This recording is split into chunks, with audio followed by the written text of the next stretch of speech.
Welcome to Crime Unveiled Podcast. Dive deep into the mysteries that captivate us. If you appreciate this episode, please consider liking and subscribing to support us. The fog-shrouded streets of Victorian London, 1888.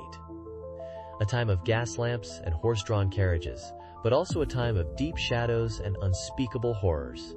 We delve into the chilling tale of Jack the Ripper, a name that echoes through history, synonymous with terror and unanswered questions. Over 10 episodes, we will dissect the known facts, explore the various theories, and attempt to understand the dark mind of a killer who continues to fascinate and horrify more than a century later. This is not just a story of murder, but a glimpse into the social and political climate of a city gripped by fear. The Autumn of Terror, as it came to be known, began quietly, almost insidiously.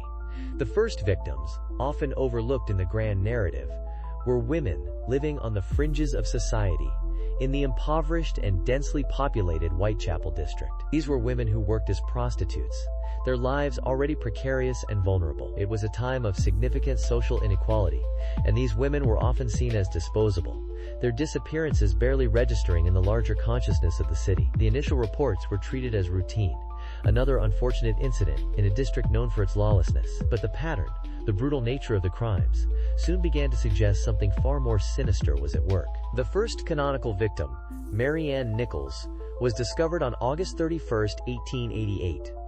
Her throat had been deeply slashed and her abdomen mutilated. The savagery of the attack was unlike anything the police had seen before. It immediately set the case apart from other violent crimes in the area. Location: Bucks Row, a narrow, dimly lit street, became the first marker on a grim map of terror. It was a stark contrast to the grand boulevards and bustling markets of the city, a hidden world where darkness thrived. The discovery sent a ripple of fear through the community, a premonition of the horrors to come. Just a week later, on September 8th, Annie Chapman was found murdered in the backyard of 29 Hanbury Street.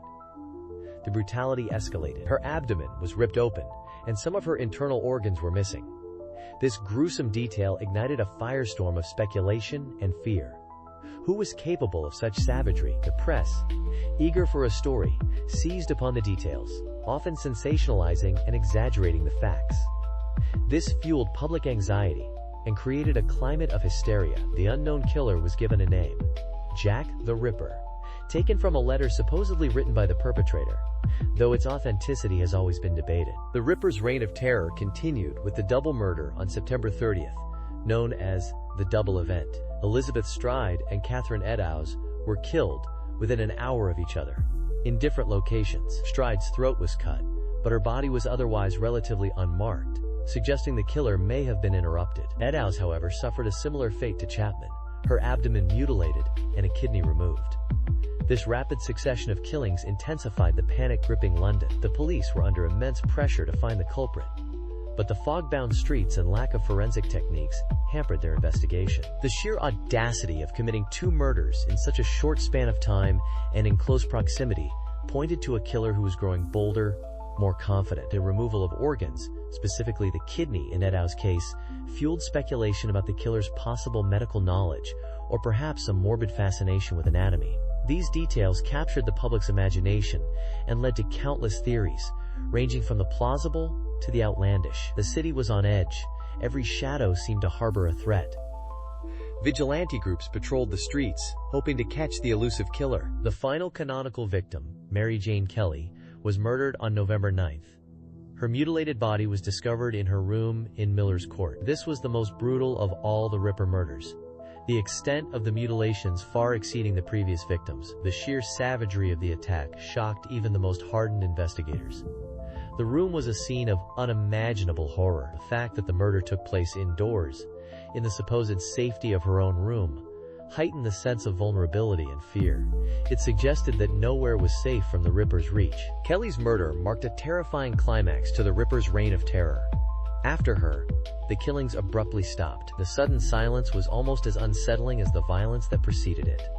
Did the Ripper die? Flee the country? Or simply decide to stop? These questions have haunted investigators and historians for over a century.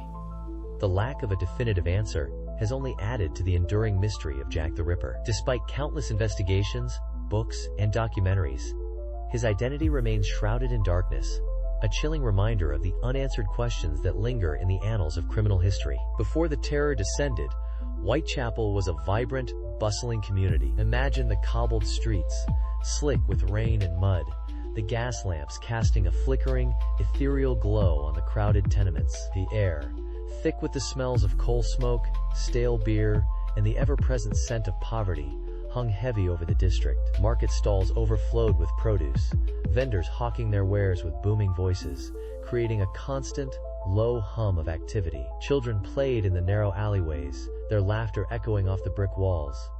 Life, despite its hardships, pulsed with a raw energy. It's important to understand this backdrop, to grasp the sheer contrast of the brutality that was about to shatter this fragile peace. Yes, the contrast is indeed stark.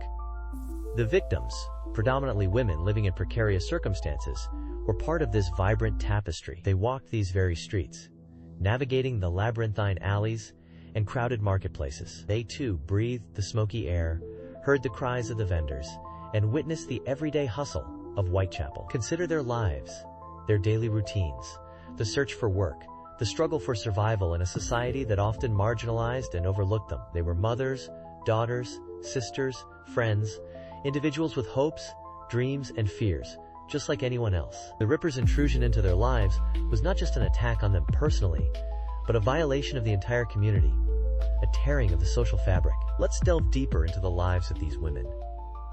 Many worked as prostitutes, a desperate measure for survival in an era of limited opportunities. Their nights were spent navigating the dimly lit streets, seeking clients to make ends meet. Imagine the constant fear, the vulnerability they faced each night as they walked the same paths that would soon become synonymous with terror. They were not just nameless victims. They were individuals trying to survive in a harsh world. Their stories, their lives, deserve to be remembered and understood beyond the context of their tragic deaths. Absolutely. One can almost picture the scene. A cool autumn evening, the gas lamps casting long, distorted shadows, the clip-clop of horses' hooves on the cobblestones, the distant sounds of music spilling out from a pub. A woman walks alone, her shawl pulled tight against the chill, her thoughts perhaps on the meager meal she hopes to afford, or the safety of her lodging. The very ordinariness of such a scene makes the intrusion of violence all the more shocking, the disruption of life all the more profound. This is what we must keep in mind as we examine the events that unfolded. The daily rhythms of Whitechapel, the sounds, the smells, the sights, these details help us understand the human element of this story. The women were not just statistics. They were part of a living, breathing community. Their lives, however difficult, had value. The Ripper's actions extinguished that value, leaving a void in the community, a scar that would never truly heal. And this is what makes his crimes so heinous, so deeply disturbing. The sheer contrast between the mundane routines of daily life and the brutal intrusion of violence underscores the terror that gripped Whitechapel. Imagine the fear that permeated the community, the whispers in the dark alleys, the suspicion that fell upon every stranger. The Ripper's actions didn't just take lives. They eroded the very fabric of trust and security that held the community together. This pervasive fear is crucial to understanding the impact of the Ripper's crimes. Indeed, the Ripper's reign of terror was more than just a series of individual murders. It was an assault on the community itself, a shattering of the illusion of safety in the most vulnerable corners of society. By understanding the context of life in Whitechapel, we can better grasp the magnitude of the fear and the devastating impact of these crimes on the community as a whole. Precisely. And by understanding the lives of the women who fell victim to the Ripper, we can move beyond the sensationalized narrative and recognize them as individuals whose stories, though tragically cut short, deserve to be remembered and honored. They were not just victims.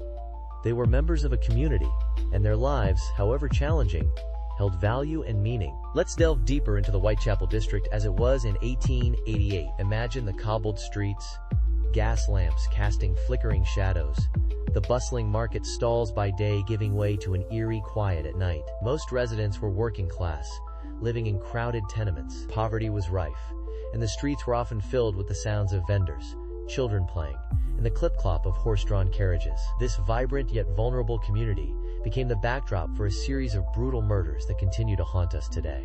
It's crucial to understand the everyday life of the area to grasp the context of the Ripper's terror. This normality, this routine, was shattered by the intrusion of an unseen predator. Precisely. Life in Whitechapel had a certain rhythm, a predictability. Women went about their daily routines, many working late into the night to make ends meet. Imagine them walking home through the dimly lit alleys, perhaps stopping to chat with a neighbor or purchase a late-night snack. This ordinary existence was disrupted by the emergence of a figure, a shadow, who preyed on these women. The Ripper's actions instilled fear into the very fabric of the community, turning the familiar streets into places of dread. The contrast between the everyday and the horrific is a key element in understanding the impact of these crimes. The autumn of 1888 was particularly damp and foggy, adding to the sense of unease. The fog, thick and swirling, provided cover for the Ripper, shrouding his movements in mystery. It also amplified the sense of vulnerability among the residents. Imagine the fear of walking home alone through those fog-choked streets, knowing that a killer might be lurking just beyond visibility. The weather itself became an accomplice to the crimes, heightening the tension and the terror. It allowed the Ripper to move unseen, adding another layer of complexity to the investigation. The fog also contributed to the difficulty in gathering reliable witness accounts. Visibility was severely limited, and sounds were distorted. This hampered the police investigation, making it challenging to piece together a clear picture of the Ripper's movements. Many witnesses reported seeing figures in the fog, but these accounts were often contradictory and unreliable. The fog became a barrier, obscuring the truth and allowing the Ripper to remain elusive. It also fostered an atmosphere of paranoia and suspicion within the community. We need to picture a typical evening in Whitechapel. Families gathered in their small apartments, the aroma of cooking filling the air, street vendors called out their wares, and the pubs buzzed with activity. Children played games in the narrow streets, their laughter echoing through the neighborhood. This was the scene, the backdrop, against which the Ripper's crimes unfolded. It makes the intrusion of violence even more stark, more disturbing. The contrast between the ordinary and the extraordinary is at the heart of this story. Yes, and within this vibrant community, certain individuals were more vulnerable than others. Many of the Ripper's victims were women, living on the margins of society, engaging in sex work to survive.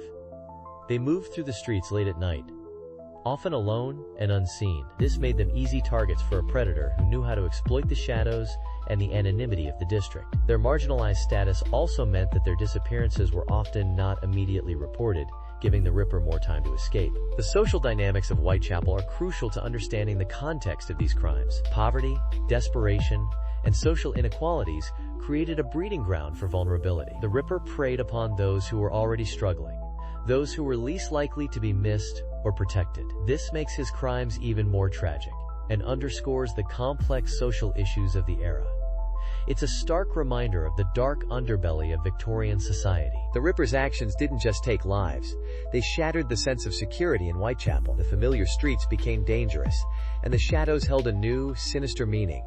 The everyday routines of life were disrupted, replaced by fear and suspicion. The ripple effect of these crimes extended far beyond the immediate victims, impacting the entire community and leaving an enduring scar on the city. Let's delve into the first officially recognized victim of the Whitechapel murders, Mary Nichols. On August 31, 1888, at approximately 3:40 a.m., her body was discovered on Bucks Row, Whitechapel. The location itself speaks volumes about the area, a network of impoverished streets and alleyways providing ample cover for such a crime. Two cart drivers, Charles Cross and Robert Paul, initially found her. They thought she was simply another unfortunate soul sleeping rough, a common sight in the areas.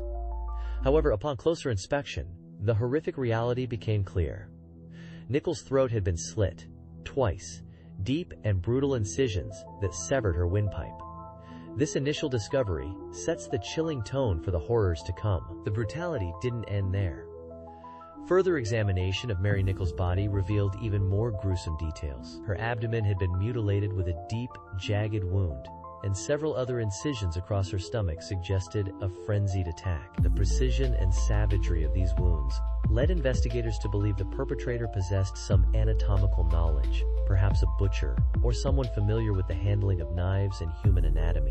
This detail added another layer of fear to the already grim situation. The idea of someone with such knowledge prowling the streets of Whitechapel instilled a deeper sense of dread amongst the residents. The newspapers, already buzzing with the discovery, quickly picked up on this detail, fueling the growing public hysteria. The condition of Mary Nichols' clothing further complicated the scene.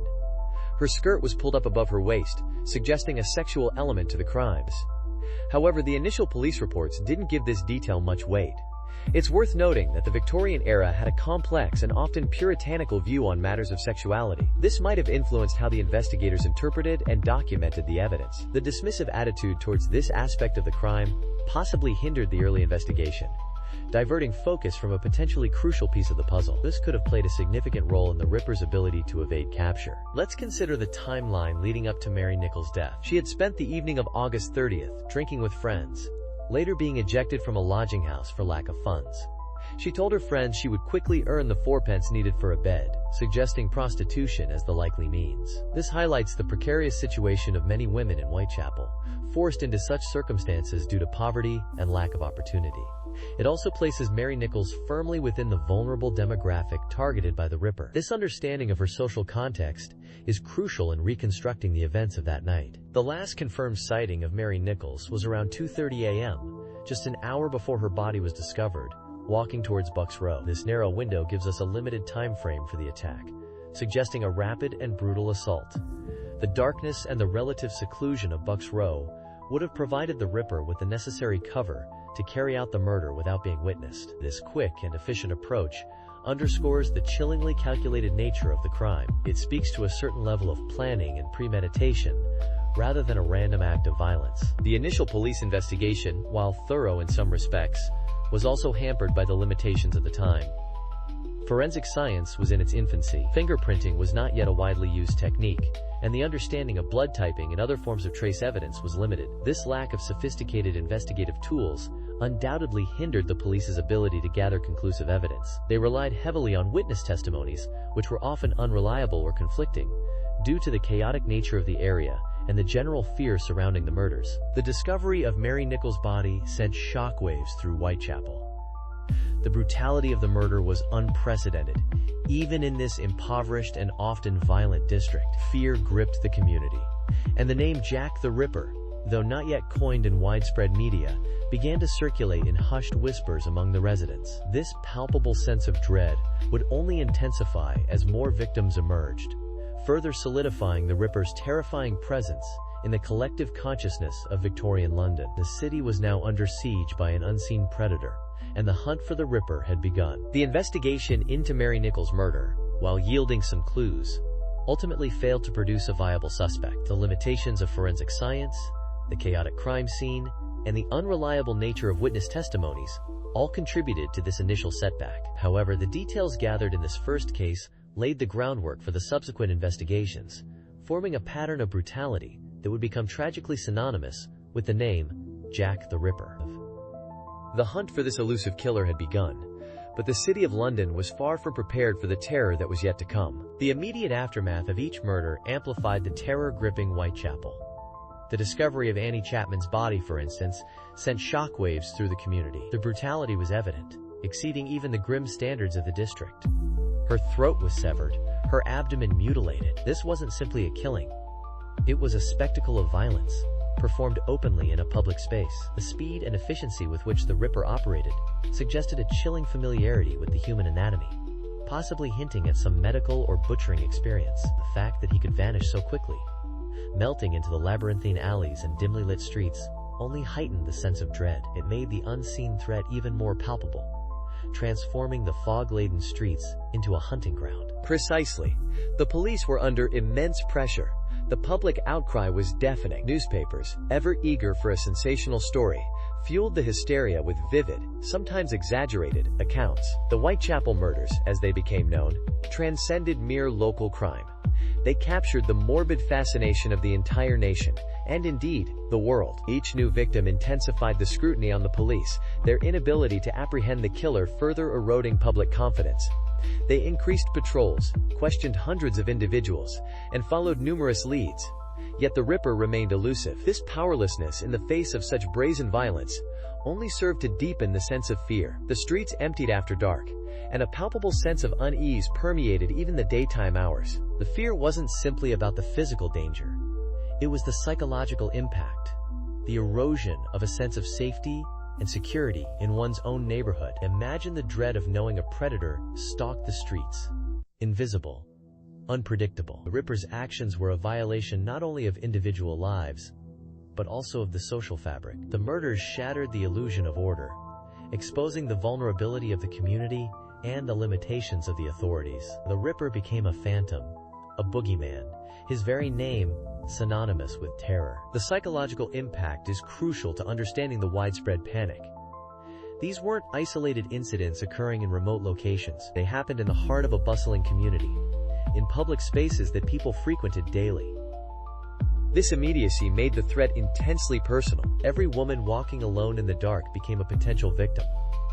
Every shadow a potential hiding place for the Ripper. The constant fear of the unknown, the feeling of being watched, must have been incredibly oppressive. It's a testament to the profound impact of these crimes, that the fear they generated resonates even today. The police faced an uphill battle. The lack of forensic technology, the sheer density of the population in Whitechapel, and the Ripper's apparent cunning made their task incredibly difficult. They were dealing with a criminal who seemed to understand their methods, who moved like a ghost through the back streets and alleys. The fog, so characteristic of London, became his accomplice, shrouding his movements and adding to the sense of mystery and terror. Every clue seemed to lead to a dead end. Every witness account added another layer of confusion rather than clarity. And we must consider the social context. Whitechapel was a district of stark contrasts, where abject poverty existed alongside pockets of relative prosperity. The area was overcrowded, with many struggling to survive in squalid conditions. This backdrop of social deprivation and anonymity likely provided the Ripper with a degree of cover. He could blend into the crowds, disappear into the shadows, his movements unnoticed amongst the throngs of people. The social chaos, in a sense, became his greatest ally. The lack of electric lighting in many areas further compounded the problem. The dimly lit streets and alleyways offered ample opportunities for concealment, creating an environment where the Ripper could operate with relative impunity. Darkness became synonymous with danger, amplifying the sense of vulnerability and fear that permeated the community. The very fabric of everyday life was unraveling, as people became increasingly reluctant to venture out after nightfall, transforming the once vibrant streets into desolate corridors of fear. The Whitechapel murders exposed the dark underbelly of Victorian society, revealing not just the presence of a brutal killer, but also the deep-seated social problems that contributed to a climate of fear and insecurity. The case serves as a stark reminder of the consequences of neglecting the vulnerable and allowing such environments to fester. The Ripper's reign of terror, however brief, left an indelible mark on the collective psyche, transforming Whitechapel into a symbol of fear and violence that continues to fascinate and horrify us to this day. Let's delve deeper into the psychological profile we've been constructing for Jack the Ripper. We've touched upon the brutality of the crimes, the specific nature of the mutilations, and the apparent anatomical knowledge displayed. These factors paint a picture of someone with a deep-seated pathology, possibly coupled with a degree of familiarity with human anatomy, though not necessarily professional. The precision and speed of the attacks suggest a certain level of comfort with violence, perhaps even a prior history of it. However, the absence of forced entry at the crime scenes, coupled with the victim's apparent willingness to go with their attacker, suggests a level of charisma or deception employed by the Ripper. This contradiction between brutal violence and superficial charm is a key element in understanding his psychological makeup. Precisely. The Ripper's ability to blend in, to appear unassuming, is perhaps one of his most chilling characteristics. We're talking about a period of intense fear and suspicion in Whitechapel, yet he managed to move seemingly undetected through this highly charged environment. This speaks to a level of cunning and self-control that contradicts the impulsive nature of the murders themselves. Consider the speed and ferocity of the attacks, followed by the almost surgical precision of the mutilations. This combination suggests a complex psychological dynamic, perhaps a compartmentalization of his personality, who's able to present a normal facade to the world while simultaneously harboring these incredibly violent impulses. This duality is a recurring theme in many criminal profiles, and something we need to consider in our analysis of Jack the Ripper. This duality brings us to the question of his daily life. Who was he when he wasn't terrorizing the streets of Whitechapel? Did he have a family, a job, friends? The ability to maintain such a stark contrast between public persona and private actions suggests a high degree of organization and compartmentalization. He had to be able to switch between these two states seamlessly, further adding to the enigma of his personality. This raises questions about his occupation and social standing. Was he someone who held a position of authority, someone accustomed to controlling others? Or was he an individual on the fringes of society, able to blend in due to his anonymity? The possibility of him holding a position of respectability, perhaps even one that afforded him access to anatomical knowledge, has long been a point of speculation. Some theories point towards individuals with medical training, butchers, or even those involved in the slaughterhouses common in the area. While circumstantial, these theories highlight the apparent skill and knowledge exhibited in the mutilations.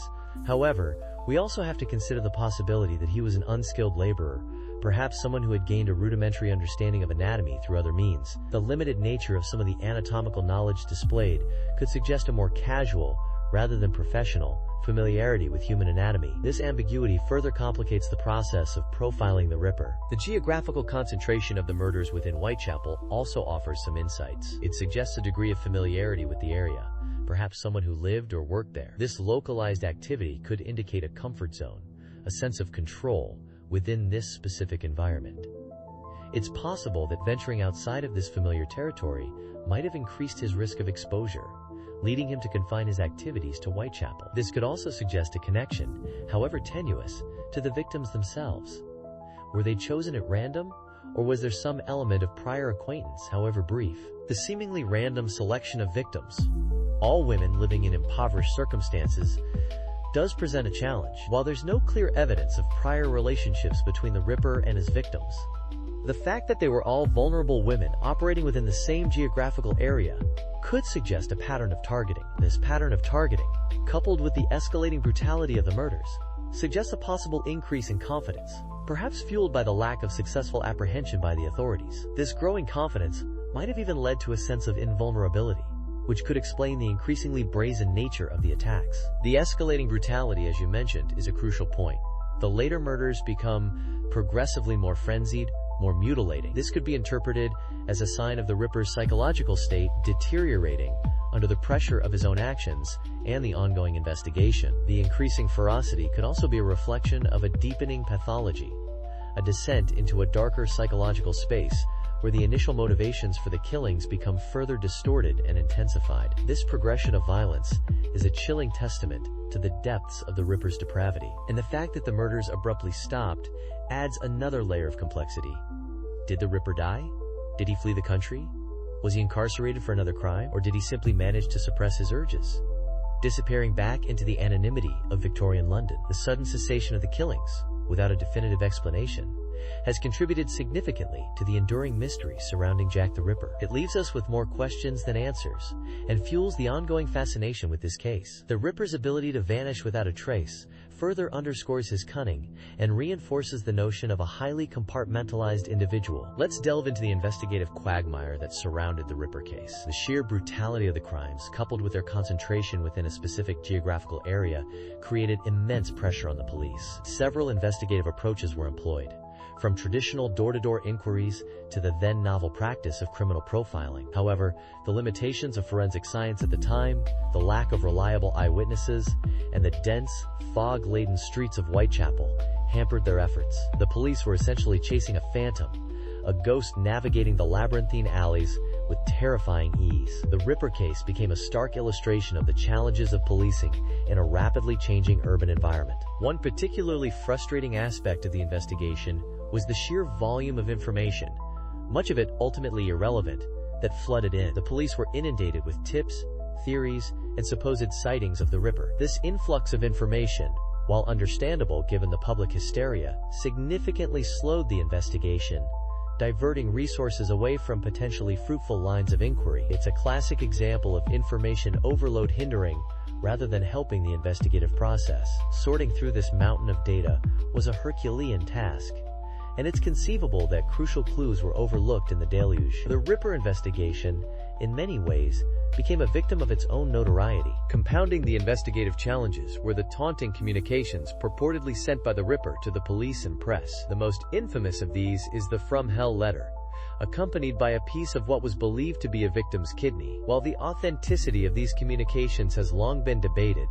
they undeniably contributed to the growing sense of terror and the perception that the Ripper was toying with the authorities. These letters, whether genuine or hoaxes, further fueled public speculation and added another layer of complexity to an already challenging investigation. They represented a psychological game, a macabre form of communication that left investigators grappling with more questions than answers. Several individuals were considered suspects during the investigation, some based on flimsy evidence, others due to public hysteria and prejudice. Aaron Kosminski, a Polish immigrant residing in Whitechapel, was one such suspect. While there was circumstantial evidence linking him to the crimes, nothing concrete ever emerged. Montague John Druitt, a barrister who died shortly after the final canonical murder, was another prominent suspect, favored by some investigators. However, the evidence against him remains largely circumstantial and open to interpretation. The lack of definitive proof against any suspect is a defining feature of the Ripper case. The investigation experienced periods of what appeared to be promising leads, only to be met with disappointment. Witness accounts, while numerous, often contradicted each other, reflecting the fear and confusion that gripped the community. The foggy conditions, dimly lit streets, and the swift nature of the attacks made obtaining reliable eyewitness testimony incredibly difficult. The lack of a cohesive narrative emerging from witness accounts added to the investigative puzzle. The Ripper seemed to melt away into the shadows after each attack, leaving behind a trail of misinformation and speculation. The intense public pressure to apprehend the perpetrator led to a series of arrests and detentions, many of which were based on flimsy pretexts. Several individuals who fit the vaguely defined profile of the Ripper were questioned, but ultimately released due to lack of evidence. This reflects the desperation of the police to find a scapegoat, to appease public anxiety, even if it meant pursuing weak leads. The Ripper investigation underscores the dangers of letting public pressure dictate the course of justice. One can't help but wonder how different the investigation might have been with modern forensic techniques. DNA analysis, blood spatter analysis, and other advanced methods unavailable in the late 19th century might have shed more light on the Ripper's identity and movements.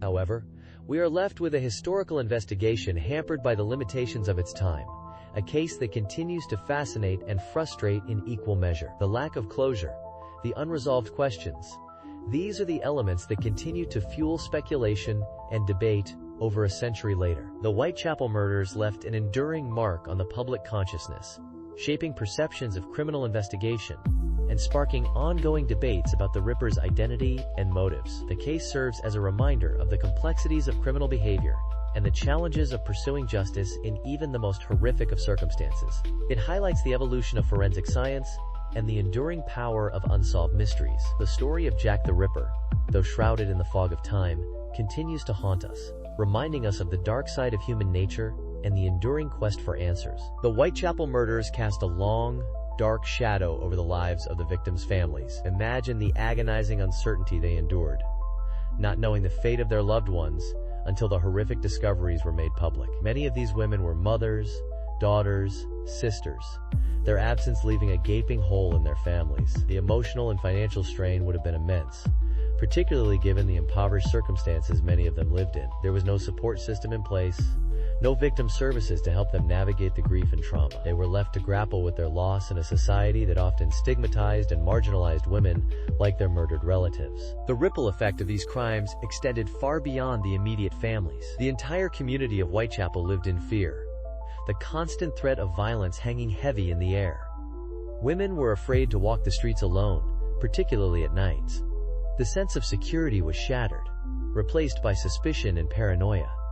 Everyday routines were disrupted, businesses suffered, and the social fabric of the community was torn. The murders created a climate of fear that lingered long after the last victim was found, impacting the social and psychological well-being of generations. The lack of closure surrounding the Ripper case undoubtedly compounded the trauma for everyone affected. The inability to bring the perpetrator to justice left a deep wound in the collective psyche of Whitechapel. The unknown is often more terrifying than the known, and the mystery surrounding the Ripper's identity fueled anxieties and speculation for decades. This absence of resolution prevented the community from truly healing and moving forward. The unanswered questions continued to haunt them, perpetuating the sense of vulnerability and fear. We must remember that these were not just names in a history book. These were real women, with lives, families, and hopes. Their stories were tragically cut short, and their deaths left a void in their community. The emotional toll of these crimes cannot be overstated. It is important to acknowledge the human suffering that lies at the heart of this case, and to remember the victims not just as statistics, but as individuals whose lives were tragically taken. The psychological impact of the Ripper murders extended beyond Whitechapel and reached the wider Victorian society. The case captured the public's imagination, fueling a morbid fascination with the gruesome details. Newspapers sensationalized the killings, often portraying the victims as fallen women, and contributing to the stigmatization of poverty and prostitution. This created a culture of fear and suspicion, further marginalizing already vulnerable populations. The Ripper case also exposed the inadequacies of the Victorian police force and their methods of investigation. The inability to apprehend the killer eroded public trust in law enforcement and highlighted the need for more effective crime-solving techniques. The pressure to solve the case was immense, and the limitations of forensic science at the time became painfully apparent. This ultimately led to advancements in criminal investigation,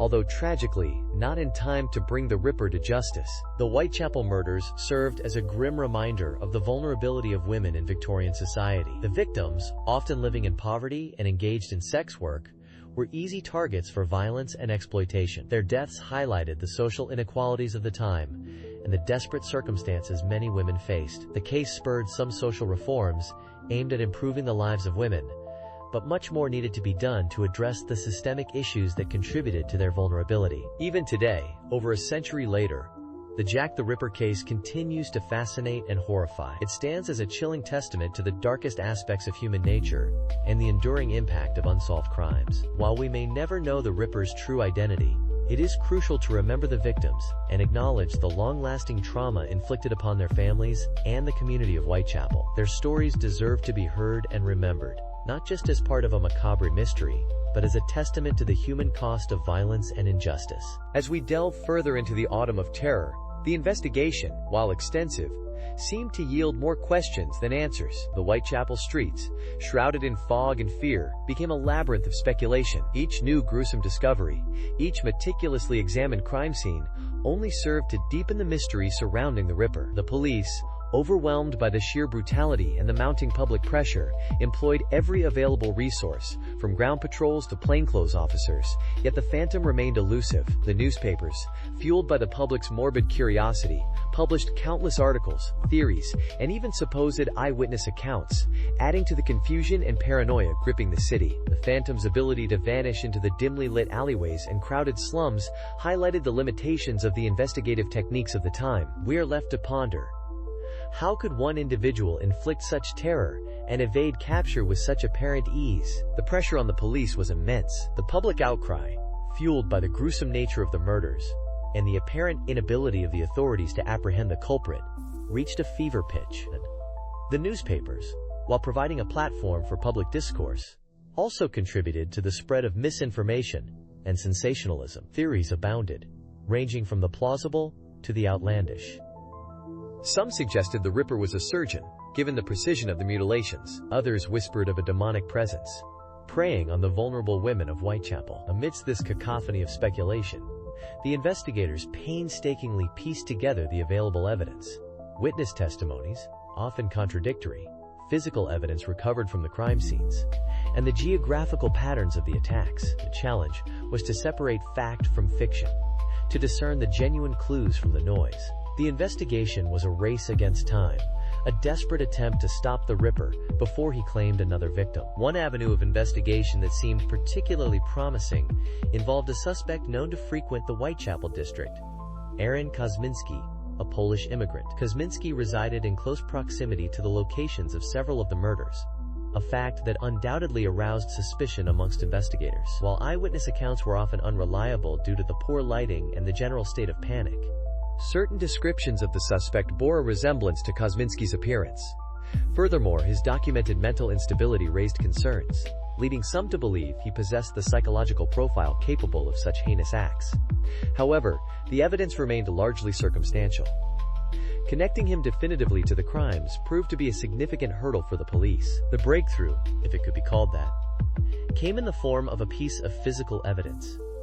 A shawl reportedly found near the body of one of the victims, Catherine Eddowes. The shawl was said to contain traces of biological material, potentially belonging to the perpetrator. In recent years, modern DNA analysis conducted on the shawl has suggested a link to Kosminski, although the methodology and the integrity of the evidence have been subject to intense debate within the scientific community. This piece of evidence, while tantalizing, does not provide conclusive proof. The passage of time, the potential for contamination, and the limitations of the technology available at the time all cast a shadow of doubt over its reliability. Despite the circumstantial nature of the evidence and the lack of a confession, Kosminski was eventually identified as the primary suspect. The combination of his proximity to the crime scenes, his apparent mental instability, and the potential link through the shawl led the authorities to focus their attention on him. The lack of further murders following his confinement lends further credence to the theory of his involvement, although it remains, even to this day,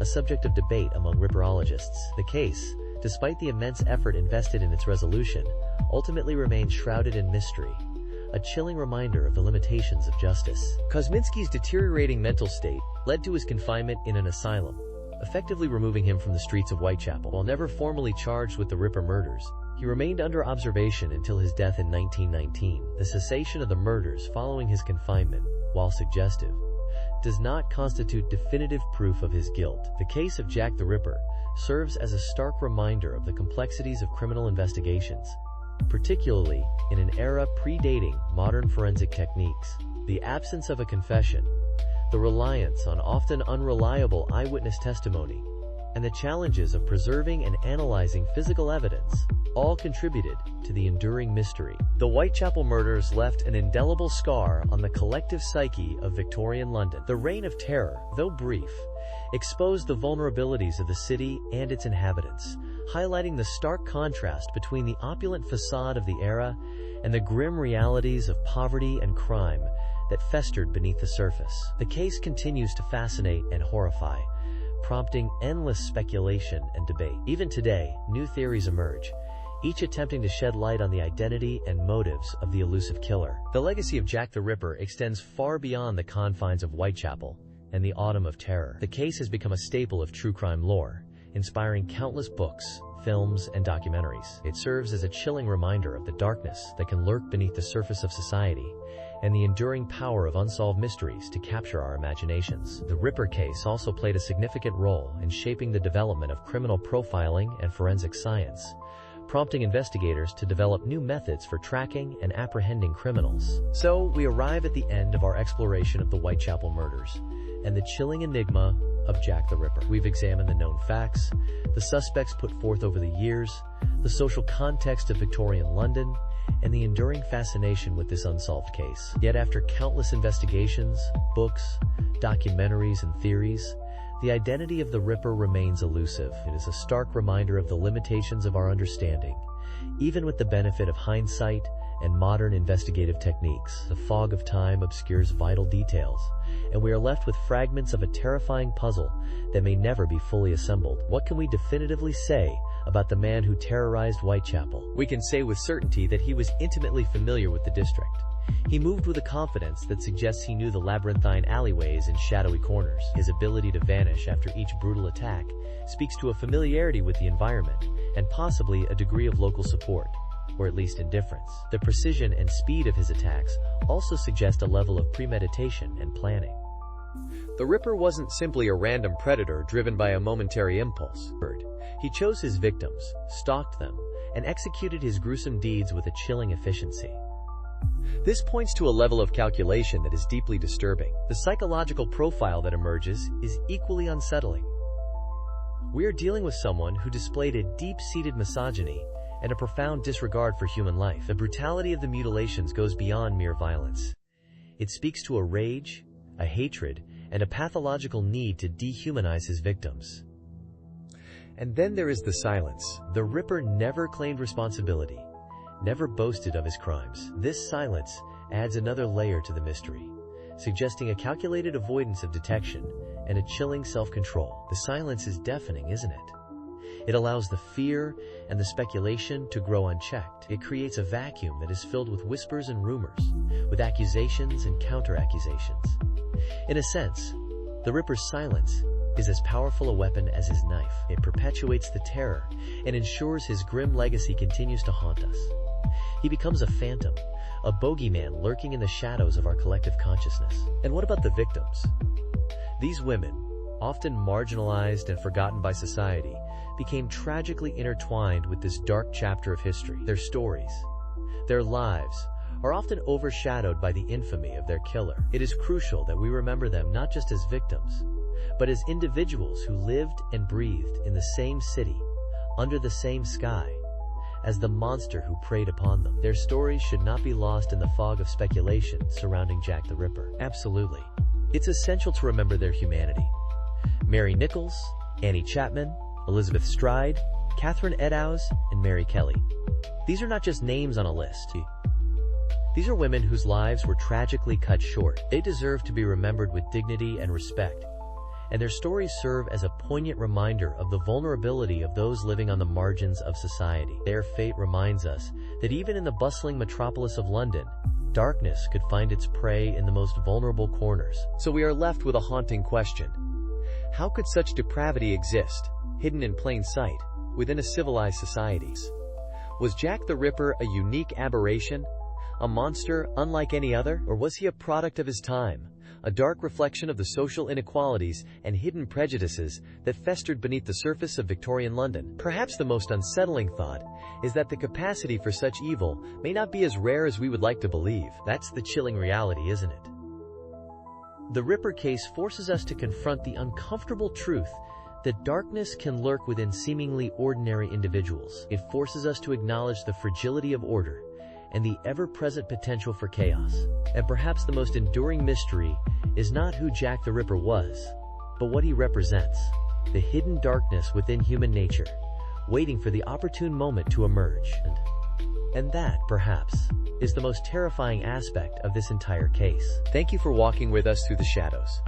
The story doesn't end here. It lingers, echoing through time, reminding us that the darkest truths often hide in plain sight. Until next time, stay curious and stay vigilant. Goodbye.